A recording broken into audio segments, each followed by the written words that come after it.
The spare tire on a 2014-2021 Dodge Durango is located underneath the rear of the vehicle. To access it, find the access point in the rear bumper cover. It's usually a removable plastic panel. The tools, jack and lug wrench, are stored inside the vehicle, typically under the rear cargo floor or behind the rear seats in a pouch.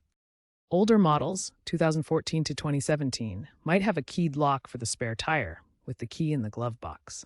Newer models, 2018 to 2021, use a standard hex bolt.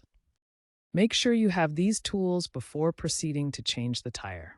Safety first. Park on level ground and engage the parking brake before starting. First, use the lug wrench to slightly loosen the lug nuts on the flat tire, but don't remove them completely yet. Next, insert the lug wrench or hex key into the access hole at the rear bumper and turn counterclockwise to lower the spare tire. Position the jack at the designated jacking points on the vehicle's frame, as indicated in your owner's manual. Jack up the vehicle until the flat tire is off the ground. Now, fully remove the lug nuts and take off the flat tire. Mount the spare tire, tighten the lug nuts by hand in a star pattern, and lower the vehicle. Once the vehicle is on the ground, fully tighten the lug nuts with the lug wrench to a torque of 130 feet-pounds.